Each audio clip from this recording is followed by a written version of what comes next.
പേൻപെസാറിലെ പള്ളിയിൽ കൈക്കുഞ്ഞിന്റെ അരഞ്ഞാണ് മോഷണം നടത്തിയ കേസിൽ യുവതി അറസ്റ്റിൽ. നിറമരുത്തൂർ സ്വദേശിനി ദിൽഷാദ് ബീഗത്തെ തിരൂർ പോലീസ് അറസ്റ്റ് ചെയ്തു.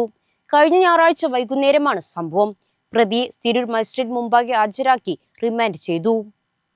കഴിഞ്ഞ ഞായറാഴ്ച വൈകുന്നേരം പള്ളിയിൽ നിസ്കരിക്കാൻ കയറിയ കുടുംബത്തോടൊപ്പം ഉണ്ടായിരുന്ന കൈക്കുഞ്ഞിന്റെ അരഞ്ഞാണമാണ് മോഷ്ടിച്ചത്. ഉടനെ പോലീസിന് വിവരം അറിയിച്ചതിനെ തുടർന്ന് തിരൂർ പോലീസ് സ്ഥലത്തെത്തി യുവതിയെ കസ്റ്റഡിയിലെടുക്കുകയായിരുന്നു.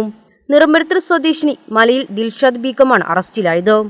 യുവതിയോട് ആദ്യം സ്വർണ്ണ മോഷണം പോയതിനെ പറ്റി പോലീസ് ചോദ്യം ചെയ്തപ്പോൾ എടുത്തിട്ടില്ല എന്ന രീതിയിൽ ആദ്യം നിഷേധിച്ചു പറഞ്ഞെങ്കിലും സ്വർണം വിഴുങ്ങിയതായി സംശയം തോന്നിയ പോലീസ് എക്സ്റേ എടുത്തു പരിശോധിച്ചതിൽ ശരീരത്തിൽ നിന്നും സ്വർണത്തിന്റെ സാന്നിധ്യം സ്ഥിരീകരിക്കുകയായിരുന്നു. പ്രതിയെ തിരൂർ മജിസ്ട്രേറ്റ് മുമ്പാകെ ഹാജരാക്കി റിമാൻഡ് ചെയ്തു.